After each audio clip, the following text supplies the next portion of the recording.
Au sommaire, Klevner d'Heiligenstein, un petit tour du côté de Bar, un jeu, plutôt un quiz sur le vin et mon coup de cœur, un très grand pinot noir. Et le Klevner d'Heiligenstein, c'est du pinot blanc? Non, ce n'est pas du pinot blanc. Alors déjà, ça ne s'écrit pas de la même manière. Donc Klevner d'Heiligenstein s'écrit avec un E, alors que le Klevner ne s'écrit pas avec le E supplémentaire.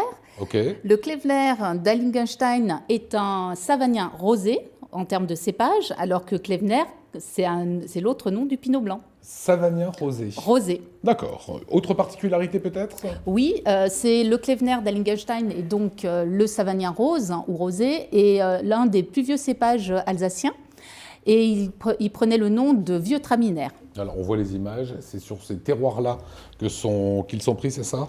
Oui, là on est sur la commune d'Heiligenstein. L'autre particularité d'Heiligenstein, c'est le fait d'être sur une zone de production très petite, proche du village d'Heiligenstein et de 5 communes aux alentours. Fait important, le savagnin rose a failli disparaître au profit du Gewürztraminer qui était jugé beaucoup plus aromatique.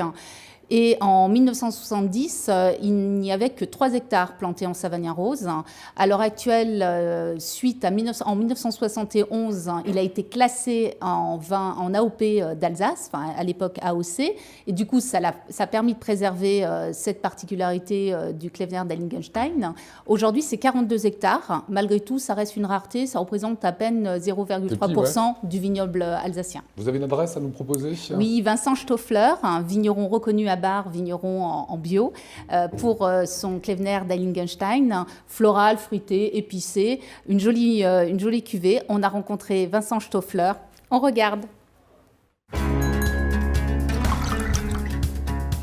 Ça fait trop longtemps que je suis vigneron, donc je ne me pose plus vraiment la question. Et c'est vrai que le métier est tellement de côtés différents que finalement je m'y trouve bien. Donc la dernière émotion, c'était au 5 Terres, donc à Bar, c'est le restaurant qui fait partie du nouvel hôtel qui s'est ouvert et qui était vraiment de la cuisine gastronomique, très bonne, très fin, très goûteux, très bien. Chaque année est un petit peu difficile et différente, voilà, mais une année, puisqu'on parle de vin, une année difficile au niveau vin. Récemment, c'était peut-être 2014, où on a eu le problème des drosophiles, donc avec de la pourriture acétique un petit peu, où il a fallu faire un grand travail pendant les vendanges.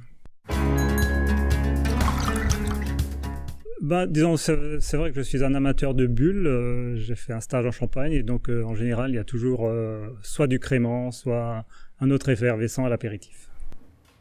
Objet du jour, à présent, Valérie. Ce petit coffret, en fait. Alors, ce petit coffret... Que savez-vous sur le vin, c'est ça? Voilà, ouais. Exactement. Ça renferme un petit quiz sur le vin, mais pas seulement. En fait, c'est également des dessous de verre. D'accord. Donc, hyper ludique pour les apéritifs. En plus, c'est pelliculé, donc c'est lavable. La petite question à l'arrière, c'est ça? Il y a deux, en fait, c'est recto-verso, donc question sur les deux faces, question sur le vignoble français et international. Je vous pose une petite question. Allez, toute simple. Pour quel vin le domaine Château d'Yquem est-il la référence? Sauterne. Bravo, Sauterne. Voilà, merci, c'était pas picoté en plus. On termine avec votre coup de cœur. Alors mon coup de cœur, habituellement je sors de l'Alsace pour la dernière partie, et ben, cette fois-ci on y reste. Et on y reste pour la simple et bonne raison que c'est une merveille, cette cuvée. Montez-le un petit peu, voilà. On est sur le domaine Pontginglinger, c'est une cuvée en pinot noir qui s'appelle Les Rocailles. C'est une sélection parcellaire du Grand Cru Ashberg.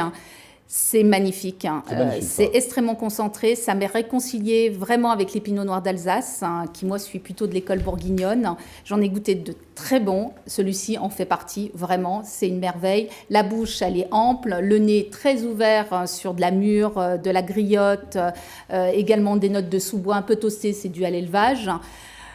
Un vin élégant, frais, avec un joli potentiel de garde. Eh ben, magnifique, et ça vaut une vingtaine d'euros. Oui, un peu plus de 20 €. Voilà, évidemment. Très bon rapport qualité. Voilà, vous l'avez compris, c'est à consommer avec modération. Et tout cela, vous le retrouvez sur le site Apicurien.